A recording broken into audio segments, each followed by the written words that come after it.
Far out in the vast emptiness of the Pacific Ocean lies a place so remote, so mysterious, that for centuries it's felt like a world suspended outside of time. It is known to the world as Easter Island, but to its people, it is Rapa Nui, a name that carries memory, identity, and the weight of an extraordinary past. The island sits over 2,000 miles from the coast of South America, one of the most isolated inhabited places on Earth. Here, towering stone faces gaze silently over grassy plains, their eyes fixed on horizons that have changed little for hundreds of years. These are the Moai, massive stone statues carved by the Rapa Nui people long before the modern world arrived. For centuries they have stood in silence, watching winds sweep across the island, holding secrets that scholars and explorers still struggle to fully understand. When the first European ships reached Easter Island in 1722, they found a world unlike anything they had ever seen. The Dutch explorer Jacob Roggeveen arrived on Easter Sunday, and so he named the island after the day. He and his crew saw hundreds of stone giants scattered across the island. Some were standing proudly on massive platforms, others lay half buried in the ground. They stared at the statues in disbelief. How could a small, isolated community have carved and moved such colossal figures? What power, what belief, could drive people to build something so ambitious in a place so remote? The story of Rapa Nui begins long before Roggeveen's arrival. According to oral traditions, the first settlers arrived by canoe, navigating thousands of miles of open ocean guided only by the stars, waves, and their deep knowledge of the sea.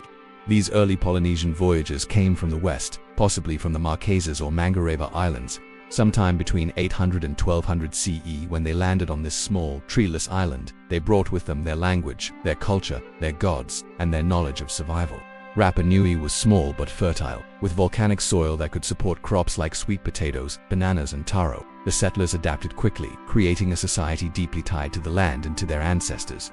The Moai statues were not built as decorations. To the people of Rapa Nui they were sacred. Each statue represented a powerful ancestor. It was believed that the spirit or mana of that ancestor could protect the people, bring fertility to the land, and ensure the well-being of the community. The statues were placed on ceremonial platforms called Ahu, which often served as tombs for the chiefs or important figures they represented. They were carved from volcanic tuff, a relatively soft stone found at the quarry of Raku here. Dozens of unfinished Moai can still be seen today, frozen in time, as if their makers suddenly vanished. Moving these giants, some weighing over 80 tons, was a feat that baffled outsiders for centuries. How could an island society without modern tools or animals of burden transport them for miles across rugged terrain? Early theories imagined primitive rollers or wooden sledges. Later experiments suggested that the statues might have been walked upright using ropes and coordinated teams, rocking them side to side like massive, living beings. For the Rapa Nui, this wasn't just engineering, it was ceremony, it was sacred work. They were not merely moving stone, they were awakening their ancestors. Over time, the society on Easter Island grew more complex. Different clans controlled different parts of the island, and competition for resources and prestige intensified. The building of Moai became both a spiritual duty and a demonstration of power. Larger statues meant greater mana. The more a clan could build, the more influence they could claim. But with ambition came strain. As the population grew, the demand for food and timber increased. The island, once covered in lush palm forests, was gradually stripped bare. Trees were cut to clear fields, to make canoes, and possibly to help move the statues. The loss of trees led to soil erosion, reduced crop yields, and growing tensions among the clans. This environmental change was not just ecological, it was cultural. The disappearance of the forests changed how people lived, traveled, and built. Without trees, there were no more canoes to fish in deep waters. Farming became harder, scarcity grew. Archaeological evidence suggests that by the 17th century, internal conflicts began to rise. The era of massive statue building slowed, then ended. Some Moai were deliberately toppled. Perhaps during violent clashes between rival clans, the sacred ancestors were no longer protectors, they became silent witnesses to the unraveling of a once thriving society. Yet the Rapa Nui people endured. They adapted to their changing world, developing new rituals and beliefs. A powerful new religion emerged, the Birdman cult. Each year, representatives of the island's clans competed in a dangerous ritual at the cliffs of Orongo. They had to swim through shark-infested waters to a small offshore islet, retrieve the first egg of the sooty-turned bird, and bring it back intact. The winner's clan would rule for a year. It was a brutal and daring contest, symbolizing the island's shift from ancestor worship to a new order built on competition and survival. When Europeans arrived, they brought more than curiosity. Their presence marked the beginning of a devastating period. New diseases, violence, and later slave raids decimated the island's population. In the 1860s, Peruvian slave traders kidnapped hundreds of Rapa Nui, including much of the leadership and priests who held sacred knowledge. Few ever returned. The island's cultural memory suffered a deep wound. Missionaries followed, imposing new religions and outlawing many traditional practices. By the late 19th century, Rapa Nui's population had collapsed to only a few hundred survivors. The once thriving civilization that built hundreds of stone giants was nearly erased. And yet, despite all this, the spirit of Rapa Nui never disappeared. The descendants of the original islanders preserved their language, their stories, their songs, and their identity. In the 20th century, archaeological research began to uncover more of their past. Scholars from around the world came to study the Moai, to dig into the layers of history buried beneath volcanic soil.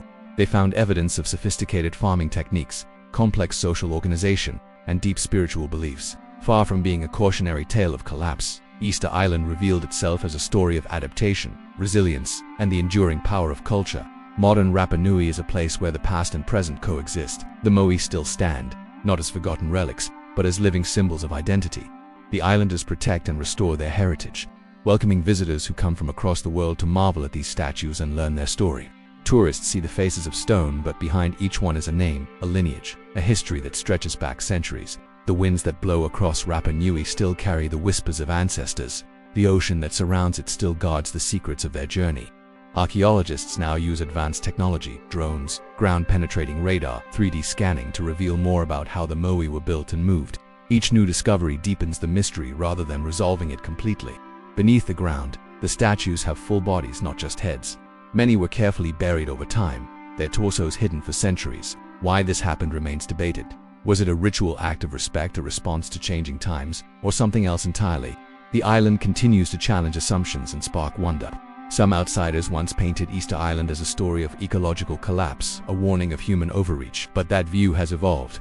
Modern research suggests the Rapa Nui adapted remarkably well to their changing environment. They invented ingenious stone gardens to protect crops from wind and drought.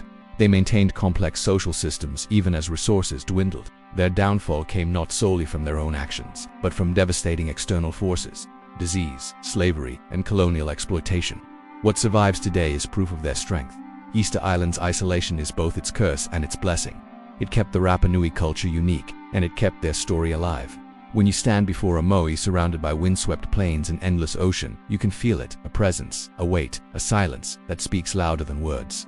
These statues are not just stone, they are time capsules. They are the voices of a people who crossed an ocean with nothing but courage, built monuments to their ancestors, endured tragedy, and still stand proud. The Moai face inward, toward the island, not outward to the sea. They watch over their descendants. Their eyes, once inlaid with coral and red stone, glimmered in the sun, alive with mana. They were guardians. Even toppled, even weathered by centuries, they remain guardians still. As the sun rises over Rapa Nui, the Moai cast long shadows across the windswept fields. They stand as they have for centuries, enduring wind, salt, and time itself. But behind their stillness, a living culture breathes. The people of Rapa Nui are not just descendants of an ancient civilization. They are its guardians. Their stories are not relics. They are living memory.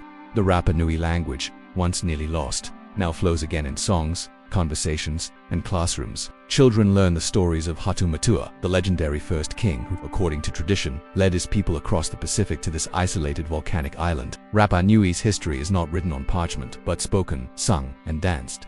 In traditional ceremonies, the rhythm of drums echoes across the island, and dancers reenact the journeys of their ancestors. These performances are not just for tourists. They are acts of resistance, acts of identity, a way to reclaim a story that outsiders once tried to write for them. For generations, colonial powers treated the Rapa Nui as subjects, their land as property, their history as a mystery to be solved rather than a legacy to be respected. But today, their voices are rising again, clear and strong. The Moai themselves have become symbols of this resurgence. Many were toppled in the centuries after European contact, their platforms damaged, their manor disrupted. Some fell during clan conflicts, others during missionary suppression, and more were simply weathered by time. But over the past decades, painstaking restoration work has begun. Teams of archaeologists, engineers, and most importantly, local islanders have raised Moai back to their platforms. The act of lifting a fallen statue is more than engineering. It is a spiritual event. The Rapa Nui believe that when a Moai is raised again, the ancestors' manor is restored and the land feels whole once more. One of the most famous restoration efforts took place at Ahu Tongariki, the largest ceremonial platform on the island. In the early 1960s, a massive tsunami swept through, toppling and scattering many statues. For decades they lay in ruin, silent and broken. In the 1990s, a joint restoration project brought them back to life. One by one, the 15 giant moai were lifted, returned to their ancient platform. When the last statue was raised, elders wept. It was not just stone being moved, it was memory being mended. But Rapa Nui's cultural revival isn't limited to the statues. The language itself has undergone a rebirth. For much of the 20th century, Rapa Nui language and traditions were suppressed. Spanish dominated the schools. Outsiders controlled much of the land, but today the island's schools teach Rapa Nui as a core subject. Festivals like Tapati Rapa Nui celebrate the island's unique heritage with traditional music, dance, and athletic competitions rooted in ancient practices. Young people learn the old chants, carve wood and stone, and carry forward skills once at risk of vanishing. This cultural revival runs alongside deep debates about identity, sovereignty, and heritage. For decades, large parts of the island were controlled by the Chilean government, and the Rapa Nui people were restricted to a small area. Only in recent years have they regained more authority over their land and their future. There are passionate discussions about tourism, preservation, and development. Over 100,000 tourists visit the island each year, drawn by the Moai's mysterious presence. This influx brings money and opportunities, but it also brings strain on resources, on sacred spaces, on the delicate balance between sharing a culture and protecting it. The Moai are not simply tourist attractions. For the Rapa Nui, they are family. Many islanders can trace their lineage back to the specific ancestor a statue represents. When visitors stand before a moai, they stand before someone's forebear. For the community, maintaining respect is not optional, it is essential. This is why access to some sites is restricted or carefully managed. Certain ceremonies remain private, shared only among Rapa Nui themselves. There are things outsiders can admire, but not fully own. Modern technology has played a surprising role in cultural preservation. Archaeologists now use 3D scanning and photogrammetry to document every detail of the moai and their Ahu platforms. These scans allow digital replicas to be made, helping to protect and study the statues without damaging the originals. More importantly, these projects often involve the local community as active participants, not just subjects of study. The Rapa Nui people are no longer watching others tell their story, they are telling it themselves. In recent years, international museums have faced growing pressure to return moai statues taken from the island during the colonial era. One of the most famous cases involves the British Museum, which holds a moai known as Ho Hakananea, taken in 1868 by the crew of HMS Topaz. For the Rapa Nui, the statue is not just an artifact, it is a living ancestor, removed from its land and family.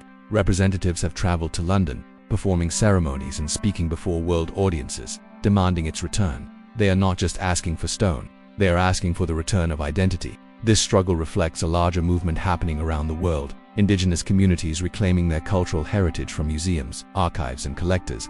For Rapa Nui, this fight is especially symbolic.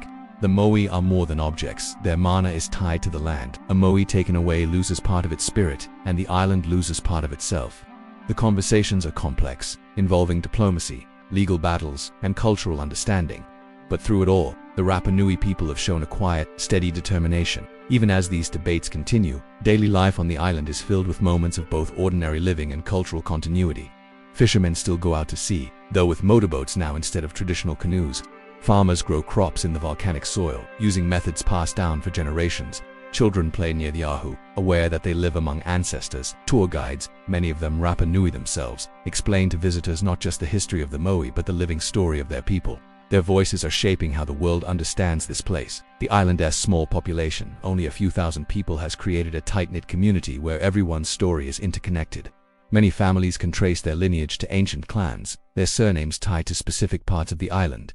When a moai is restored, it's not just a ceremony for tourists, it's a family event. Elders often gather, chanting old prayers. Children watch, learning that history is not just something that happened before they were born. It is something happening around them every day. Climate change and environmental challenges are becoming new concerns. Rising sea levels and stronger storms threaten the coastlines where many moai stand. Some Ahu platforms are being eroded by waves, their foundations weakened. Conservation teams are racing to protect these sites, balancing modern engineering with traditional knowledge. The Rapa Nui people, who once adapted to ecological change centuries ago, now face a new era of environmental shifts. Their history of resilience gives them strength, but the challenges are real. Yet despite these pressures, hope runs deep here. The island's remoteness, once a symbol of isolation, has become a source of unity. The people of Rapa Nui know that their culture is unique, precious, and strong. They have weathered colonization, disease, forced labor, cultural suppression, and environmental upheaval, and still they stand. Just as their ancestors crossed the Pacific to find this place, they continue to navigate through the tides of history with quiet determination. The moai standing silently across the island reflect this spirit. Some have fallen, some have been taken, some are still being rediscovered beneath the soil. But all of them carry the same story, of a people who believed so strongly in their ancestors, their identity, and their manna that they carved it into stone. Each Moai is a statement: we were here, we are here, and we will remain. When night falls on Easter Island and the stars stretch across the dark sky, the island feels even more like another world. The same constellations that guided the first Polynesian navigators still shine above. The ocean whispers against the shore. The statues are silhouettes in the moonlight, timeless, unblinking. For the Rapa Nui, these are not ruins to be mourned. They are guardians to be honored. The people do not just live alongside their history, they live within it. As the world became aware of Easter Island in the 18th and 19th centuries, explorers, scholars, and adventurers were stunned by what they saw. In the middle of the South Pacific, more than 3,000 kilometers from the nearest continental shore, stood hundreds of colossal stone figures, unlike anything else in the world. No other island in Polynesia held monuments of such scale. For many Western explorers, the existence of the Moai seemed impossible. How could a small, isolated community of carved and moved statues weighing up to 80 tons without metal, wheels, or large animals? How could they have built something so monumental, so precise, and yet left behind no written explanation? The earliest European accounts were filled with a mix of awe and condescension. When Dutch explorer Jacob Roggeveen first sighted the island in 1722 on Easter Sunday, he could not comprehend how the people he encountered with limited tools and small canoes could have erected the statues towering over the landscape. Later, expeditions by the Spanish and British would record similar bewilderment. Their inability to imagine Polynesians achieving such feats reflected the biases of their age. But for the Rapa Nui, these statues were never a mystery. They were their ancestors. They were the heartbeat of their land. In the 20th century, archaeologists began to peel back layers of myth and misunderstanding. Early theories suggested that an unknown advanced race must have built the statues, perhaps a lost civilization that predated the Rapa Nui. Some claimed the island was a remnant of a sunken continent, a cousin to Atlantis. Others insisted that South Americans must have crossed the ocean to build the statues. All of these ideas revealed more about the assumptions of outsiders than about the island itself. As scientific methods improved, researchers uncovered evidence that the statues were indeed carved by the Rapa Nui people themselves. Using ingenious and resourceful techniques, the Moai were carved from volcanic tuff at a quarry site called Rano Raraku, a vast crater at the heart of the island. Walking through Rano Raraku feels like stepping into a frozen workshop. Nearly 400 Moai remain there in various stages of completion. Some lie half buried in the soil. Others lean at angles as if abandoned mid-task. Many were carved directly into the bedrock, then carefully separated, hauled out, and prepared for their journey across the island. The question of how these massive statues were transported has fascinated researchers for decades. Early explorers believed they must have been dragged on wooden sledges or rolled on logs, but the island's limited forest resources raised doubts.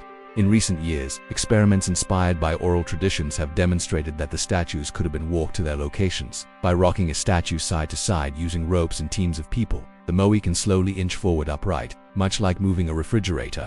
This method aligns remarkably well with Rapa Nui stories describing the statues walking with the power of mana, ancestral energy. What once seemed mythical now appears to have a brilliant practical foundation. Once in place, the Moai were raised onto stone platforms known as Ahu.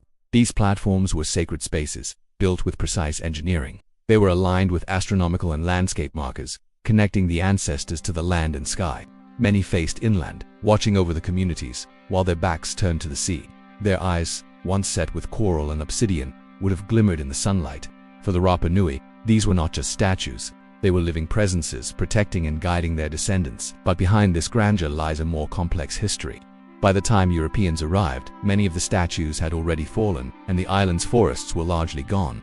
Outsiders wove a narrative of ecological collapse, the famous ecocide theory, which claimed that the Rapa Nui people cut down all their trees to build and transport Moai, dooming their society to starvation and warfare. For decades, this story became a cautionary tale in textbooks, a society that destroyed itself through overexploitation.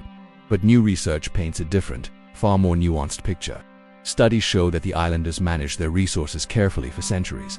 The disappearance of the trees wasn't solely the result of reckless deforestation.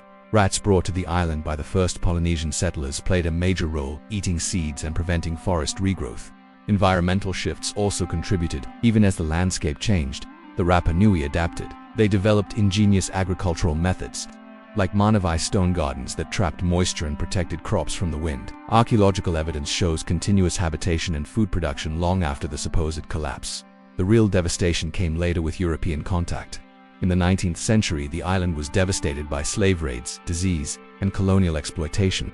In 1862, Peruvian slave traders kidnapped a large portion of the Rapa Nui population, including many of their leaders and knowledge keepers. Few ever returned. Smallpox and tuberculosis spread. Missionaries imposed foreign beliefs, suppressing traditional religion and ceremonies. The Moai were toppled, not just by internal strife but by external forces seeking to erase a way of life. By the late 1800s, the population had dwindled to just over 100 people, yet even in the face of near annihilation, the culture did not die. The people carried their stories in whispers, in songs, in secret ceremonies. And slowly, over the 20th century, they began to rebuild. Archaeological research, rather than erasing their story, began to align with it. Excavations at Raraku revealed the full bodies of the statues, buried beneath the earth, showing intricate carvings unseen for centuries. Scientists documented how the statues were designed to be moved and placed, validating oral traditions that had been dismissed. One of the most stunning discoveries was that many Moai weren't just heads and torsos but full figures with arms, hands, and carved petroglyphs on their backs. These carvings often depict sacred symbols, birds, waves, and geometric patterns, each carrying layers of spiritual meaning. What the world once mocked as giant heads were in fact complex sculptures, masterpieces of engineering, art, and devotion. The more researchers dug, the more they found that the people of Rapa Nui were not the reckless destroyers of their environment they were once portrayed to be. They were skilled navigators, engineers, astronomers, and farmers. They built a society that thrived in one of the most remote corners of the planet. Their story is not one of collapse, but of survival. Easter Island became a global fascination not just because of the Moai, but because of what they seem to represent. An unsolved riddle, a glimpse into a world both alien and human. Tourists and scholars alike stand before the statues, struck silent. There's something about their gaze, solemn, ancient, unflinching, that seems to pierce through time. But this fascination is a double-edged sword. While it has brought resources and international attention to the island, it has also fueled myths that overshadowed the voices of the Rapa Nui themselves. Too often, their ancestors are treated like a puzzle to be solved rather than people to be understood. In recent years, more efforts are being made to center Rapa Nui voices in research and tourism.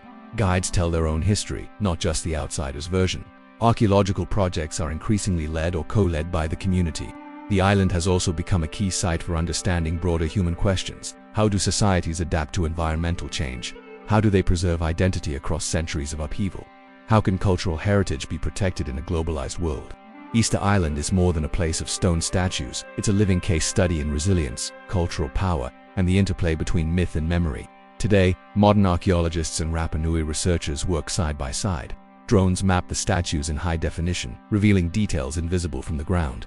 3D models are created to preserve their forms in case of natural disasters. Climate scientists track erosion and rising seas, which threaten coastal Ahu platforms. And through all this, the local community remains at the center. The Moai may be made of stone, but their meaning lives in human hearts. The world today sees Easter Island as a mysterious place frozen in time, a remote land where ancient giants stand in silence. But for those who live here, it is not a museum, it is home. Every stone, every Ahu platform, every statue is a part of their identity. To speak of Rapa Nui is not just to look backward but also forward into the future they are actively building, day by day. The story of this island is not just about what was lost. It is also about what is being protected, revived, and reimagined. The modern era has brought new challenges: rising tourism, climate change, and the tension between cultural preservation and modernization weigh heavily on this small island. More than 100,000 people visit each year, outnumbering the local population many times over. These visitors come with curiosity and wonder, but also with impact on water supplies, infrastructure, sacred spaces, and fragile ecosystems. The Rapa Nui people face the complex task of sharing their heritage with the world without losing control of it. Many communities around the globe have watched their traditions commodified for outsiders, stripped of meaning. But here, there's a different movement underway, one of self-determination. Local leaders are taking a stronger role in managing tourism and heritage. Many archaeological sites now have Rapa Nui guides, ensuring that visitors don't just see statues but understand their meaning. Certain sacred areas remain off-limits, protected for community use. Festivals are celebrated on Rapa Nui terms, not scheduled around tourist seasons but around ancestral cycles. This is their land, and they are reclaiming the right to tell their own story. At the heart of this movement is education. Young people are learning the Rapa Nui language again, singing ancient chants, carving stone and wood, navigating by the stars. These are not relics of the past, they are skills for the future. Schools blend modern subjects with traditional knowledge, teaching students how to walk in both worlds. There is a deep understanding here that survival depends not on abandoning identity but on embracing it fully. The island's cultural revival is one of the most powerful examples in the Pacific of how indigenous communities can lead their own preservation. But cultural revival cannot exist without environmental preservation. The ocean that surrounds Easter Island, the same ocean their ancestors once crossed in double-hulled canoes, is changing. Rising sea levels threaten to erode Ahu platforms that have stood for centuries.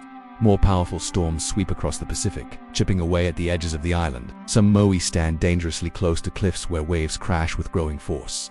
Conservation teams work tirelessly, using both modern engineering and traditional knowledge to protect these monuments. They reinforce seawalls, monitor erosion, and document everything in meticulous detail, knowing that the forces they face are relentless. The island's delicate ecosystem is also under pressure. With limited fresh water and a fragile soil system, the balance between human activity and environmental health is precarious.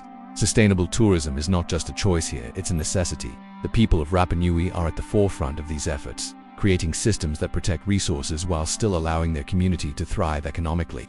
It is a delicate dance, but one they have been performing for centuries. This is, after all, a people who built a thriving society on one of the most isolated pieces of land on Earth. Adaptation is in their history. This story of adaptation echoes far beyond the island itself. Around the world, cultures and ecosystems face similar pressures: globalization, climate change, the erosion of tradition. Easter Island has become a symbol not only of mystery but of resilience. For decades, outsiders told a story of collapse, a cautionary tale about a society that supposedly destroyed itself. But the real story is different. It is about survival against overwhelming odds. It is about a people who refused to vanish, even when the world tried to erase them. The moai stand as silent witnesses to this story. Their faces, carved with quiet intensity, seem to look beyond the present, into something larger. They have watched empires rise and fall, watched colonizers arrive and leave, watched their people nearly disappear and then rise again. They are not simply stones. They are memory, they are resistance, and they are hope. For the Rapa Nui, the moai are family. To stand before them is to stand before the faces of ancestors, to feel the weight of centuries in the wind. Visitors often speak of a strange stillness on the island at night, when the wind falls silent and the stars spill across the sky. In those moments, the distance between past and present blurs. One can almost imagine the first canoes approaching these shores, carrying people guided by starlight and courage. One can feel the heartbeat of a civilization that was never truly lost. Today, Rapa Nui youth travel the world, sharing their language, their stories, their dances. They return home with new skills and perspectives, blending global knowledge with local identity. They are not trapped by their past, they are inspired by it. And as they shape the island's future, they carry their ancestors with them, carved not only in stone but in their hearts. The push to reclaim moai taken during colonial times continues to grow. Statues in museums thousands of kilometers away have become symbols of disconnection. For the Rapa Nui, bringing them home is more than restitution. It is healing. It is closing a wound that has been open for more than a century. Their campaign is not built on anger but on dignity and persistence. It is part of a global movement to return sacred objects to their rightful communities, to recognize that history does not belong behind glass. It belongs to the people who lived it. In this struggle, the island has found allies around the world: historians, archaeologists, and communities who recognize that the time has come to give voice back to those who were silenced. The world is slowly listening, and in that listening something powerful is happening. Easter Island is no longer just a place of mystery to be solved by outsiders. It is a place where people speak for themselves. Every moai has a story, every platform holds layers of history, every chant carries centuries of memory, and every new generation adds another verse to this song. This is what makes Easter Island extraordinary, not just the scale of its statues, but the depth of its humanity. As the sun sets over the Pacific, painting the sky in orange and gold, the moai are bathed in the last light of day. The waves crash softly against the shore, just as they did when the first explorers arrived, just as they will when none of us are here to watch. In that moment, it becomes clear why these statues were carved. They were never meant to be simply seen. They were meant to endure. The future of Easter Island is being written right now, by the hands of those who live here, by their choices to preserve, to teach, to stand tall like their ancestors. They carry with them the wisdom of 1,000 years, etched in stone and song, and they remind the world of something profound. A culture can be wounded, but it can also rise again. It can reclaim its voice. It can stand unbroken. Long after visitors leave and the island falls silent again, the moai remain. Watching, remembering, enduring. They are not ruins. They are guardians, and the people of Rapa Nui are not a mystery. They are a living nation, a testament to human resilience, to the power of memory, and to the unbreakable bond between people and their land.